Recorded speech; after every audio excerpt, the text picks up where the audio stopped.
আসসালামু আলাইকুম রহমতুল্লাহ বারাকাতু। আজকে আবার একটা ভিডিও নিয়ে হাজির হলাম।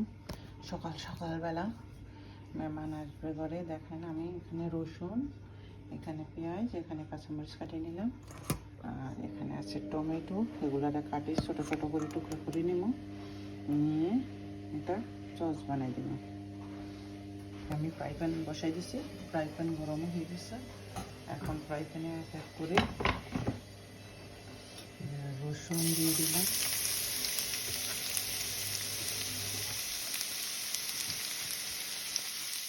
রসুনগুলো একটু ভাজা করে তারপরে পেঁয়াজ দিয়ে দিলাম।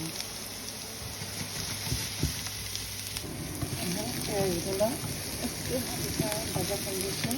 এখানে আমি দিয়ে দিব চিলি পেস্ট, আপনার একটু গোলমরিচের গুঁড়া, হালকা একটু জিরার গুঁড়া দিব, জিরার গুঁড়া দিলাম, ওদের মধ্যে লবণ, স্বাদ মতো লবণ দিলাম। একটু হালকা আপনার মশলাটার একটু হালকা ভাজি করে নেবেন, যেহেতু চিলি পেস্ট আছে, চিলি পেস্টটা একটু ভাজা হোক।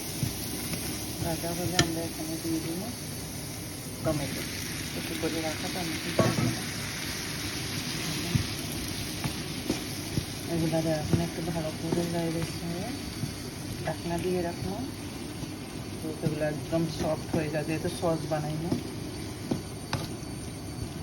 সস বলতে আমাদের দেশের ওই যে টমেটোর ভর্তার মতোই হইব, এটা টমেটোর সস হইব না, কিন্তু টমেটোর ভর্তার মতো হইব, যেহেতু আমরা এটা বাদ খাইব, বাদ খাওয়ার জন্য।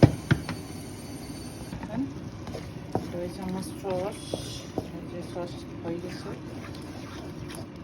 এখন একটু ধনিয়া পাতা দিয়ে বন্ধ করে দিন, চলে রাখবো। ভালো থাকেন। আজকের ভিডিওটা ভালো লাগলে শেয়ার, কমেন্ট, সাবস্ক্রাইব করবেন।